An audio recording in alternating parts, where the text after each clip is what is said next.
I take it that's an ongoing conversation. Oh, yeah, every day. Yeah. That's right. Obviously, tough opponent this week in Syracuse. Friday follows. Would this be a good time in your mind to put 4 quarters together? Absolutely. Let's see what we can finally do. Absolutely. Coach has been talking about it, all year long and finding ways to complement each other. And there's been, a quarter here and there where we have complemented each other. We talked about the middle 8 a lot, and, we've done that, several times this year. But just really getting 4 quarters and complementing both sides of the ball, that's when we can be really, really dangerous, and we've seen both sides of the ball play very, very good football, and now just being able to do it together all the time. That's what we're capable of doing. That's what we're striving to do, and, it couldn't be a better time than this Saturday to do that. It seems like you just jump on that middle 8 comment you made. It's been an instrumental part of this offense's success. How important has that been, emphasizing that by a weekly basis? Yeah, it is. I mean, just anytime you can gain confidence in those situations, a lot of times it's obviously a 2-minute situation going into the half, and we've been pretty successful in that situation. And then it just creates momentum. When you come back out into the third quarter, it just helped us with that momentum. And so we got a lot of confidence in those situations, and hopefully we can continue to build off of it.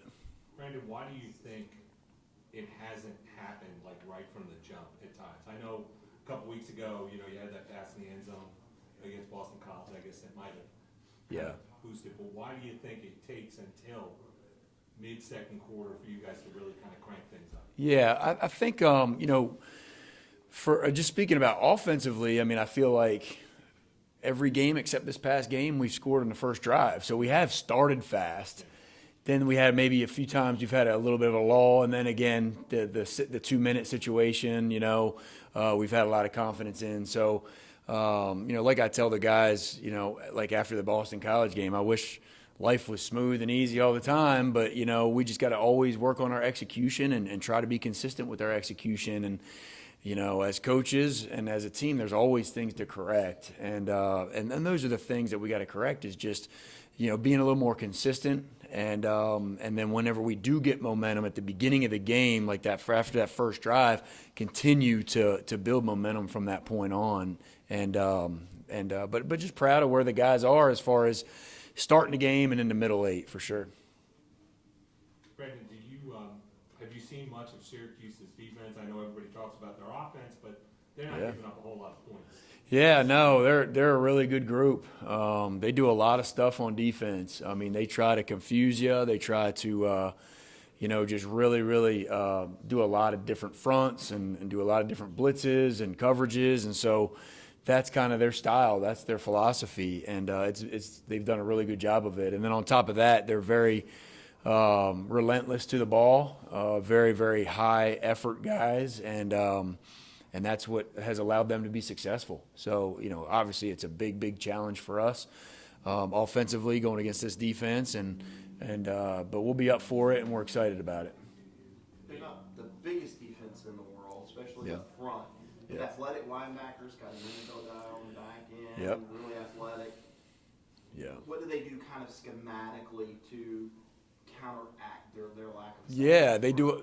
A lot of times up front, they're doing a lot of twisting and stemming and just giving you different looks and not making it, okay, I'm going to line up in this gap and I'm going to stay in this gap, and probably some of that's because they are a little undersized up front. And so they're moving around a good bit, and they're wrapping around blocks, and they make it hard. And then their relentless effort is the second thing that makes it the really good defense.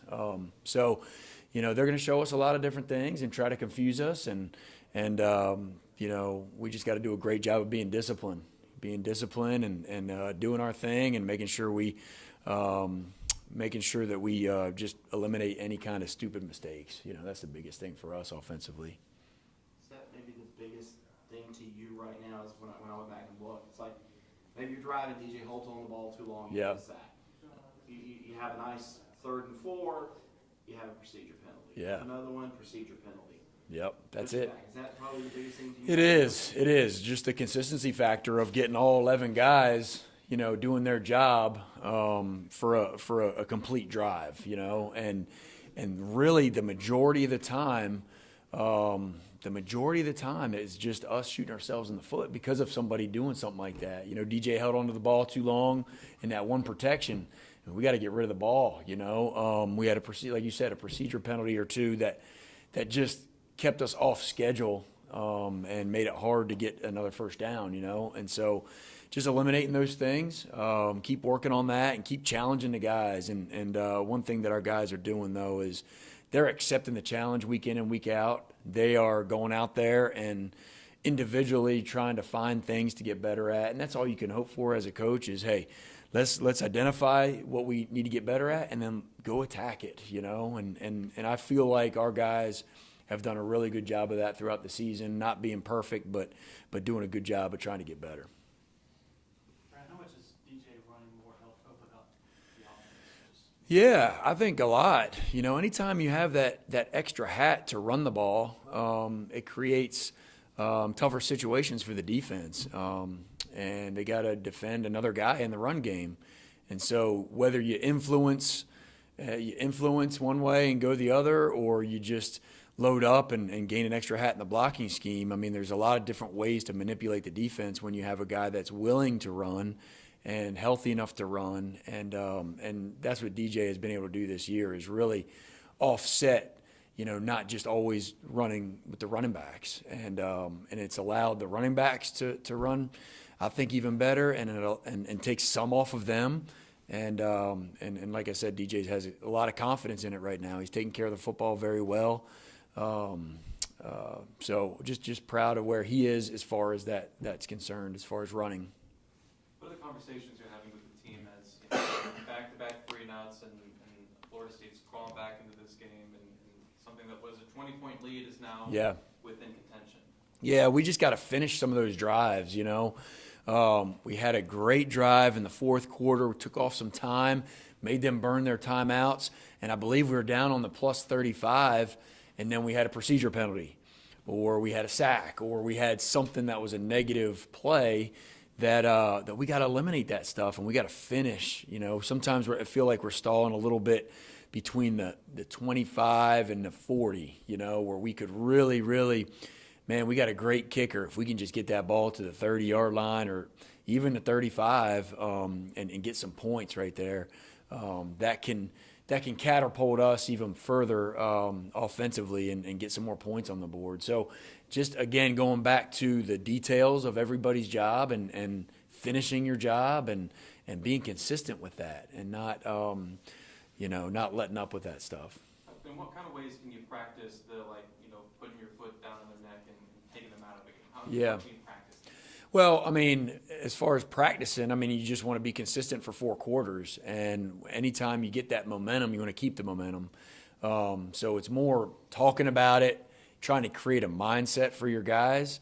And that's what we try to do offensively is always have an attack mindset. No matter what the situation is, being in an attack mode, an aggressive mode, that creates that mindset for those guys that, man, we need to finish some guys off. We've had opportunities a couple times this year, and we just didn't finish guys off. And I think it goes back, to complementary football, too, and just being able to, both sides of the ball, just being able to, man, just do their part to finish off. We could have finished them off even more so this past week, all right, like I said, with that one drive and gaining more points. And we had an opportunity when we did score a touchdown and ended up having to kick a field goal.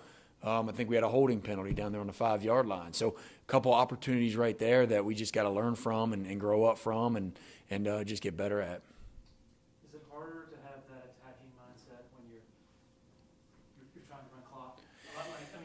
Yeah. Wildly trying to run clock. Yeah. Use that to your advantage, but still, when you're used to that brisk Yes. tempo, and then it's like, oh God, we're just standing around. Yeah. Well, I think, you always want to create the attack mindset of what is the situation? How can we attack that situation? And for us, offensively, we're in attack mindset all the way until we need to be in a 4-minute mode. And then we need to attack the 4-minute mode. The 4-minute meaning trying to, milk the clock a little bit. And like I said, we did that for the most part, just didn't finish. I wish we would have finished that one drive right there. But yeah, still keeping that mindset all the time, but attacking the situation, whatever that situation is. And that really just means just being locked in and focused, having a focused intensity about what your job is. And that can allow you to be more consistent as an offense. Brandon, it seems like Shipley's found another gear, not just with speed, but even after contact, it seems like he keeps churning to get there. Is his mindset that kind of aggressive, winning attitude that you want to bring? Absolutely. He's that kid's a warrior, and I'm telling you, the longer the game goes, the better he gets. I mean, he really does. He craves not just the ball in those situations, but he just craves the situations, period, and loves. He's such a competitor, and he loves contact. He really does. I mean, he thrives off of contact, and he's one of those guys that, yards after contact is who he is. And you saw that on Saturday night, and it was special. He's just one of our best leaders on the team, and not just off the field, but on the field, how he plays is just how he shows his leadership. And he's also a vocal guy too, so it's fun to watch him play. You could tell that drop at Pitt bothered him last year. Then he has 6 receptions for 48 yards Saturday night.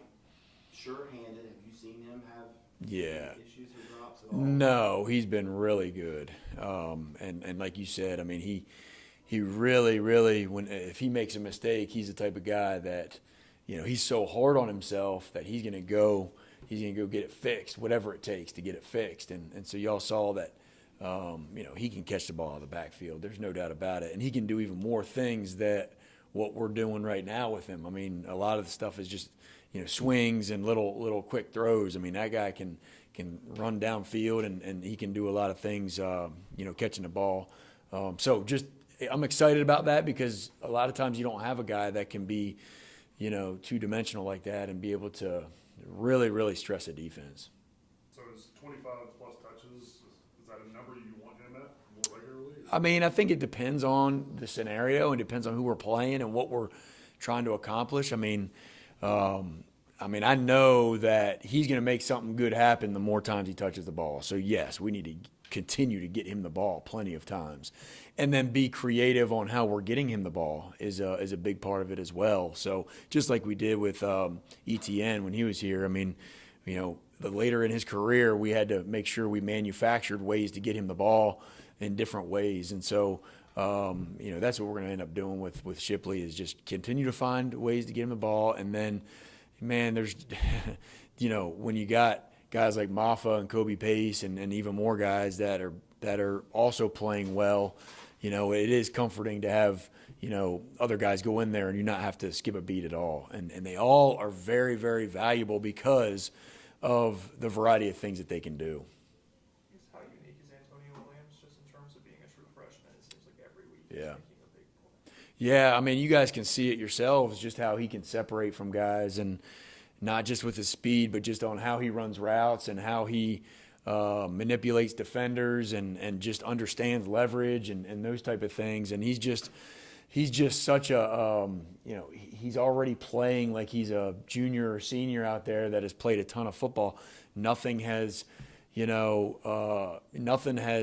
created him to slow down at all. Like, he plays fast in every situation. And he just does things that is hard to coach, and so above all, he just makes the catch. He finds ways to get it done. And you've seen him catch the ball down the field, in one-on-one coverage, in tight coverage. You've seen him create a lot of separation just by his route running. And so he's made a lot of different types of catches. And so, he's learning every week, but he's doing some really, really good things, and he's a special player for sure. Any questions for Coach from Zoom? Hey, Coach, it's Trevor Gross from CUTigers.com. When y'all attacked the perimeter as much as you did with backs on Saturday night, it's obviously important for the receivers to block well. How pleased are you with what they did Saturday? And for the freshmen, Adam and Antonio, I know Adam had that one hold, but how much have they embraced that part of the position? Yeah, that's so important. I'm glad you mentioned that because, number one, we got an unselfish team. I mean, our guys are willing to do whatever it takes to win, and that's a special, special gift that these guys have, especially this day and age. They have bought into, whatever it takes, coach, and that's how they're playing, all of them. Every group is playing that way, and I talked to them after the game about that. It's just fun watching our team play different styles of football and having different ways of beating people, and that makes us really, really valuable. And then just going back to that question with the receivers, they did a great job blocking on the perimeter. That's why we were so successful, is because they did a great job with their hat placement and their angles and their finishing blocks, and so, man, it's showing that they don't just have to go out there and catch the ball, but they're doing a great job of sacrificing their body and being in the right spot with blocking as well. Adam and Antonio pretty happy for the most part with that freshman. Yes, very much so. Very much so. They're always got something to work on, but man, both those guys have played really, really well. Got to get Adam the ball a little bit more. Man, he's a special player for sure. And so we got to reward him a little bit more because he's shown it in practice. He works his tail off, but just proud of where those guys are. Brandon and Nick was saying that Dabo really challenged the defensive staff this week and to get better in all areas. I'm just curious when he does that, kind of what it looks like from a coaching standpoint, kind of how he challenges you. Yeah, I mean, every week his job is to challenge us as coaches, and Coach Sweeney is the best I've ever been around as far as how he treats the staff and how he challenges the staff in different ways. And so, what is our job? Our job is to respond and find ways to get better. Just like we're telling our players to respond to coaching, it's the exact same thing. And Coach Sweeney, again, does a great job of motivation, and he motivates not just our players, but he motivates our coaching staff. And he holds us accountable, and that's what his job is to do as the head coach, is to hold us accountable. Just like I said, we're holding our players accountable. And so, man, I'm just blessed and honored to be part of his staff and be able to coach for a guy like Coach Sweeney because of how he handles it and how he approaches us in different ways to challenge us and to and really just to inspire us in a lot of different ways. Hey, Brandon, this is Anna with Clemson 24/7. Fourth quarter, I think about 9:22 left. You guys had the ball. You ended up having to punt, but were really able to run the ball. I think Shipley got 4 or 5 straight handoffs, and then Moffitt came in and got a handoff. Even though it didn't result in points, do you think the offensive line can kind of take some confidence from that, just being able to run the ball when they had to? Yeah, I really do. Like that one drive that you're talking about, we took a lot of time off the clock. We made them burn some timeouts, and I think all but one play was a run play. We're all run plays. It might have been a 9 or 10 or 11 play drive, and so it was really, really good to, like you said, our offensive line just being able to take over the game right there and move the ball just by running the football. So there's no doubt about it. Our guys are just continuing to gain confidence in different situations, and that's another situation that they did very well in. So proud of those guys for that. Coach, when you played here, you never beat Florida State. Thanks for reminding me. Is it a little bit surreal for you, the fact that you all haven't lost to those guys in 8 straight years now? Did you ever think that Clemson would flip it the way you have? Yeah, it's pretty awesome. That's what I told our players and also our staff yesterday when we came back in is, hey boys, guess what? We just beat Florida State again, and there's nobody else can say that we've beaten them 7 straight times, and that's a record. And so, and you're talking about Florida State, and you're talking about playing at Florida State. I mean, that's a challenge in itself. And so, yeah, we got to do a good job of pinching ourselves and keeping a perspective here on,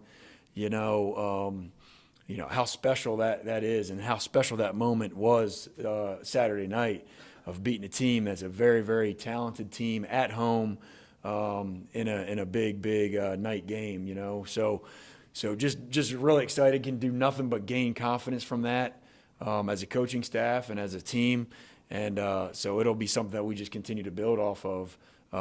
But yeah, no, we didn't have that luck. We didn't have quite the success whenever I played as far as going against those guys for sure. From a recruiting standpoint, how much did it help to go to Florida, where there's obviously a ton of talent, and kind of dominate them the way you all have for like you said, several years now? Oh, I think it helps a lot. I mean, it helps a ton whenever you got, Florida not too far away, and a lot of talent in that state, as we know. And we've had a lot of really, really good players that have played here at Clemson that has a big influence on that state. So that does nothing but help. All right, I thank you, can Coach. ask one more. I'm sorry. Is that Yep. okay, Ross, or no?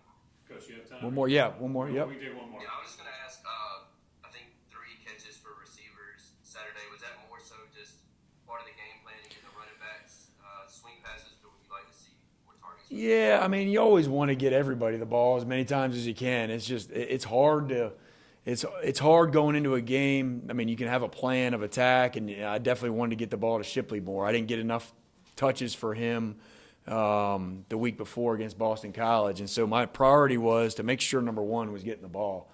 And so, yes, I do wish that we would have got a couple more guys going that deserve it. They all deserve it. I mean, there's no question about it. Sometimes when you get into the flow of the game, you just got to take what they're giving you and kind of roll with the punches there. But like I said, man, we have an unselfish team, and that's why that's why we've been successful. It's just a guys that just want to win, and that's all you can ask for as a coach. All right, thank you, Coach. We'll let him get back to game